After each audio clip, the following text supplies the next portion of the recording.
నమస్తే, welcome to great Andhra. మనతో పాటు ఉన్నారు సీనియర్ పొలిటికల్ అనలిస్ట్ జిఆర్ మహర్షి గారు. నమస్తే సార్. నమస్తే అమ్మా. సార్, బీజేపీ ఇంకా కలుస్తుందా, పొత్తుందా లేదా అనే గొడవకి బహుశా ఈ రోజు కల్లా పడుతుందేమో అని ఒక ఆశాభావం అంతే. ఎందుకంటే పురంధరేశ్వరి గారు ఢిల్లీ వెళ్ళారు, పిలిచారు. మరి దీని గురించి తేల్చడానికా ఏంటనేది తెలియదు, కానీ మోస్ట్లీ దీని గురించి అయితే కనుక మనకి ఈ రోజు కల్లా తెలిసిపోతుంది. ఈరోజు రాత్రికో సాయంత్రానికల్లా ఒక క్లారిటీ, అంటే పొత్తు ఉందా లేదు విడిగానే వెళ్తారు. ఎందుకంటే ఆల్రెడీ ఎంపీకి సంబంధించి అన్ని చోట్ల లిస్టు మోస్ట్లీ వచ్చేసింది మొదటిది, ఇంకా ఆంధ్రాలో అయితే ప్రకటించలేదు. సో ఏం చేస్తారంటారు? వాళ్ళు ఎందుకో నాన్పుడు ధోరణితో ఉన్నారు బీజేపీ వాళ్ళు, మనకు ముందు నుంచి తెలుస్తూ ఉంది. ఇప్పుడేమో పురంధేశ్వరి గారు ఢిల్లీ వెళ్ళారు, సాయంత్రానికో రేపటికో ఏదో ఒకటి క్లారిటీ వచ్చేస్తుంది అన్నారు. ఒకవైపు ఏమో పవన్ కళ్యాణ్, చంద్రబాబు ఈరోజు ఢిల్లీ వెళ్తారు, రేపు వెళ్తారు, మధ్యాహ్నం వెళ్తారు, పొద్దున వెళ్తారు అంటూనే ఉన్నారు. ఇంకా 4-5 రోజులుగా అంటూనే ఉన్నారు. వీడు ఇంతవరకు వెళ్ళింది లేదు, వాళ్ళు పిలిచింది లేదు. ఒకవైపు బీజేపీ సొంతంగా పోటీ చేస్తుందనే కథనాలు వస్తున్నాయి. మన ఎదురు 2-3 డేస్ బ్యాక్ వాళ్ళు జరిగిన మీటింగ్లో ఆల్మోస్ట్ వాళ్ళు 175 స్థానాలు, 25 ఎంపీ స్థానాలకు అభ్యర్థులను ఖరారు చేసినట్టుగా సాక్షిలో కథనం వచ్చింది. సరే, సాక్షి వాళ్ళకి ఎలాగో వీళ్ళు పొత్తు ఉండడం ఇష్టం లేదు కాబట్టి వాళ్ళు ఏదో ఒక స్కూప్, అంటే ఒక ఊహాగానంగా మనం అనుకోవచ్చు. లేదా అదే నిజమైతే, సాక్షి కథనం ప్రకారం అయితే బీజేపీ ఒంటరిగా వెళుతుంది పోటీకి అనే దాంట్లో వాళ్ళు ఏం చెప్తున్నారంటే, అభ్యర్థుల పేర్లు కూడా చెప్తున్నారు. అంటే రాజంపేటకు వచ్చేసి మాజీ ముఖ్యమంత్రి కిరణ్ కుమార్ రెడ్డి గారు, కడపకు వచ్చేసి సీఎం రమేష్ గారిని పోటీ చేయమంటున్నారు. కానీ సీఎం రమేష్ గారు ఏమో ఏలూరు అయితే నాకు ఆప్షన్ అంటున్నారు. ఆయన ఏదో ఏలూరులో సర్వే కూడా చేయించారంట. నిజానికి ఆయన ఏమో ఏలూరుకు లోకల్ కాదు, ఆయన నేటివ్ ప్లేస్ వచ్చి కడపే, కడప పక్కన. హిందూపురానికి వచ్చి విష్ణువర్ధన్ రెడ్డి గారు. ఇలా లిస్టు వీళ్ళు చెప్పేస్తున్నారు. అంటే ఏలూరులో సుజనా చౌదరి గారు, ఇంకొక ఆయన గారపాటి చౌదరి అనే ఆయన ఇద్దరు ట్రై చేస్తున్నారని, నరసింహారావు గారు వైజాగ్లో ట్రై చేస్తున్నారని, కానీ కొత్తపల్లి గీత గారు అరకులో, డాక్టర్ పార్థసారథి అంటే పార్థ డెంటల్స్ క్లినిక్స్ అని ఉన్నాయి, ఆయన దాని ఎండి పార్థసారథి గారు కర్నూలులో పోటీ చేస్తారని, ఇలా ఒక లిస్ట్ వస్తూ ఉంది. ఇదే నిజమైతే బీజేపీ ఒంటరిగా పోతా ఉందని అర్థం. మరి ఈ విషయం తేల్చేయచ్చు కదా. ఇప్పుడు మన తెలంగాణలో తేల్చేశారు, తెలంగాణలో కొన్ని పేర్లు చెప్పారు. తెలంగాణలో ఏమిటి, హైదరాబాద్ అని, అదని, ఇదని మనకు పేర్లు వచ్చేసినాయి కదా.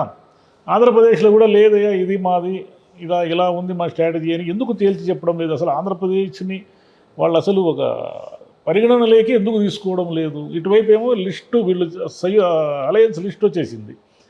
అలయన్స్ లిస్టు ప్రకారం ఏమిటి, 5 సీట్లు ఇప్పటికి ప్రకటించిండేవి. 5 సీట్లు పవన్ కళ్యాణ్ గారు ప్రకటించారు, ఒక 94 సీట్లు టీడీపీ ప్రకటించేశారు. మరి ఆ ప్రకటించిన తరువాత బీజేపీ వాళ్ళకి కేటాయించడం అనేది సాధ్యం కాదు కదా. ఇప్పుడు ఆల్రెడీ డిక్లేర్ చేసిన సీట్లలో బీజేపీ వాళ్ళని మళ్ళీ పిలిచి వాళ్ళు లొల్లి పెట్టు, ఏదో తగాదా పెట్టుకున్నారనుకోండి, మాకు ఈ సీటు కావాలి, ఆ సీటు కావాలని తగాదా పెట్టుకుంటే అది ఎలా కుదురుతుంది? అది కుదరదు. కాబట్టి ఇప్పుడు బీజేపీ ముందున్న సమస్య ఏమిటంటే, రెండో లిస్టు ప్రకటించక ముందే అలయన్స్లోకి వస్తారో రారో తేల్చాలి. లేదు, వీళ్ళు రెండో లిస్టు కూడా ప్రకటించేశారు అనుకోండి, ఇంకా రావడానికి ఏముంది అక్కడ? పవన్ కళ్యాణ్ గారు 19 సీట్లు ఇంకా ప్రకటించాలి, ఆయన 19 సీట్లు కూడా చెప్పేశారు. ఇంకా లేదు, వీళ్ళు లిస్టులో ఇంకో 30 సీట్లు, 40 ఉన్నదే 175 కదా. 175లో దాదాపు 100 సీట్స్ డిక్లేర్ అయిపోయినట్టే. ఇంకా 75 సీట్లు ఉన్నాయి. 75 సీట్లలో డిక్లేర్ చేయాలంటే పార్లమెంటు వాళ్ళు ఎక్కువ అడుగుతారు కాబట్టి, ఇప్పుడు 3 సీట్లు పవన్ కళ్యాణ్ గారికి అనుకున్నారు కాబట్టి, పార్లమెంటుకు సంబంధించి వాళ్ళు ఏవైనా ఎక్కువ అడిగితే వాళ్ళకి ఏమైనా కేటాయిస్తారా? అసెంబ్లీ ఎలాగో 5-10 కంటే ఎక్కువ ఇచ్చే ఛాన్స్ లేదు. కానీ బీజేపీ ఎందుకు ఇలా గేమ్ ఆడుతూ ఉంది అనేది ఎవరికి అర్థం కాని విషయం. చంద్రబాబు, పవన్ కళ్యాణ్ గారు అయితే ఇంకా వెయిట్ చేస్తున్నారు, మనకి ఎందుగా పిలుస్తారని. ఈరోజు ఒకవేళ పురంధేశ్వరి గారు అక్కడికి వెళ్ళి ఆమె చంద్రబాబుకు ప్రోగా ఉంటారని ఒక అభిప్రాయం మనకు వినిపిస్తూ ఉంది కాబట్టి, అక్కడ ఆమె ఏమైనా ఆ మాట ఎవరు వినరు అనుకోండి. పవన్ కళ్యాణ్ మాట వినడం లేదు, ఆమె మాట వినడం లేదు, అసలు వాళ్ళ మైండ్లో ఏముంది అనేది మనకు క్లారిటీ లేదు. కానీ ఇప్పటి వరకు ఒకవేళ ఆమె కన్విన్స్ చేయడానికి వెళతారా అనేది ఒక టాక్ కూడా ఉంది. ఒకవేళ వింటే వాళ్ళు రేపు చంద్రబాబు గారు కానీ పవన్ కళ్యాణ్ కానీ పిలిపించి, అయ్యా మేము కూడా అలయన్స్లోకి వస్తాము అంటే, నిజానికి అలయన్స్లోకి రావడం వల్ల బీజేపీకే లాభం. బీజేపీ 175 + 20 సీట్లలో పోటీ చేయడం వల్ల బీజేపీకి ఏమీ ఒరిగేది ఏమీ లేదు. ఎందుకంటే ఆల్మోస్ట్ ఆల్ వాళ్ళు ఎక్కడా కూడా గెలిచే అవకాశం లేనటువంటి సిచ్యువేషన్ ఉంది ఆంధ్రప్రదేశ్లో. మరి పూర్తిగా ఓడిపోయే కంటే అలయన్స్లోకి వచ్చి 1-2 సీట్లు తీసుకోవడం అనేది వాళ్ళకి ఏ రకంగా మెరుగే. కానీ మరి వాళ్ళు వేరే గేమ్ ఏదో ఆలోచిస్తున్నారు. ఏమిటి అనేది అందరికీ సస్పెన్స్గానే ఉంది. అంటే జగన్ గారికి ప్రోగా ఉండి అలయన్స్లోకి మనం రావడం వల్ల మళ్ళీ అది టైట్ అయిపోతుంది, లేదా ఆయన గెలిస్తేనే మనకు మేలు అనే మూడు ఉందా? చంద్రబాబు నాయుడు గారిని ఎందుకు అపనమ్మకం కదా ఆయన అంటే, రేపొద్దున కూడా ఆయన మళ్ళీ ఏదైనా మనకు రివర్స్ అయ్యే ప్రమాదం ఉంది, ఎందుకు అతనికి సాయం చేయాలి అంటే అలయన్స్లోకి వెళ్ళడం వల్ల బీజేపీతో పాటు చంద్రబాబు కూడా లాభపడవచ్చు. ఎందుకంటే బీజేపీ అంత నేషనల్లో అధికారంలోకి వస్తున్న పార్టీ అలయన్స్లోకి వచ్చింది అనగానే కొంత మూడ్ చేంజ్ కూడా ఉండొచ్చు. కాబట్టి ఇతనికి ఎందుకు లాభం చేయాలి ఈ అలయన్స్తో, మనకేం పని, మనం ఎలాగో మన ప్రభుత్వం రాదు కదా, ఎందుకు ఈ తలకాయ నొప్పి ఎంత అని కూడా అనుకుని ఉండొచ్చు వాళ్ళు. ఏమైతేనేమి అయిపోయింది కదా, ఇంక రేపు ఎల్లుండో తేలుతుంది. ఇంక తేలకపోయినా కూడా వీళ్ళు లిస్టు ప్రకటించే మూడ్లో ఉన్నారు. ఒకసారి లిస్టు ప్రకటించేసిన తర్వాత ఆ లిస్టును మళ్ళీ క్యాన్సిల్ చేసి బీజేపీకి కేటాయించడం అనేది ప్రాక్టికల్గా కష్టం అది. ఎందుకంటే అక్కడ లిస్టు ఎవరైతే అభ్యర్థులు ఉంటారో వాళ్ళు తమ పని మొదలు పెట్టేస్తారు కదా, క్యాన్వాసింగ్ కానీ ఇంకోటి కానీ. ఇది బీజేపీ ఆడుతున్న ఆంధ్రప్రదేశ్ నాటకంలో అందరికీ తికమక్కగానే ఉంది. దానికి వైసీపీకి ఏం తికమక్కలేదు. ఎందుకంటే వైసీపీ ఒంటరిగా పోవాలని డిసైడ్ అయింది కాబట్టి అలయన్స్లో వస్తే వస్తుంది, పోతే పోతుంది. ఏమిటి నష్టం? వైసీపీకి ఏ నష్టం లేదు. వైసీపీ సింగిల్గా యుద్ధం చేయాలనుకుంది కాబట్టి వైసీపీతో పేచీ లేదు. కానీ వీళ్ళిద్దరే కన్ఫ్యూజ్ అవుతున్నారు. అయితే ఇక్కడ టీడీపీకి సంబంధించిన బీజేపీలో ఉన్న నాయకులు ఇక్కడ నుంచి వాళ్ళు ఏ గేమ్ ఆడాలనుకుంటున్నారో అక్కడ నుంచి ఆ గేమ్లు ఏవి నడవకుండా మళ్ళీ అక్కడ అమిత్ షా బీజేపీ ఇంకో గేమ్ ఆడుతున్నారు. నిజానికి బీజేపీ నాయకులు టీడీపీకి ప్రోగానే ఉన్నారు కదా. ఎవరు మన కంటికి కనిపిస్తూనే ఉంది. ముగ్గురు ఉన్నారు. సుజనా చౌదరి గారు, సీఎం రమేష్ గారు, ఇంకొక టీజీ వెంకటేష్ గారు అని ముగ్గురు ఉన్నారు కదా. ఈ ముగ్గురు కూడా వీళ్ళకేమి అదేమంటారు సేయింగ్ లేదనమాట, అంటే వాయిస్ లేదు. నిజానికి వీళ్ళు ఏదో అక్కడ చక్రం తిప్పేటట్లుంటే ఏదో రకంగా చక్రం తిప్పి అలయన్స్ని కుదిరిచ్చుండేవాళ్ళే. లేదా వాళ్ళని పక్కన పెడితే పవన్ కళ్యాణ్ గారికి తనకు ఢిల్లీలో మాట చెల్లుబాటు అవుతుంది అని చెప్తున్నారు కదా, ఆయన ఢిల్లీలో వెళ్ళి కలుస్తున్నారు కదా. మరి ఆయన కూడా వాళ్ళని ఏ రకంగా కూడా కన్విన్స్ చేసే పరిస్థితుల్లో ఉన్నట్లేరు. ఇది ఎందుకు ఈ చిత్రమైన గేమ్ అంతా ఎందుకు నడుస్తూ ఉంది, అసలు వాళ్ళ మైండ్లో ఏముంది అనేది అందరికీ కొంచెం కన్ఫ్యూజన్గానే ఉంది.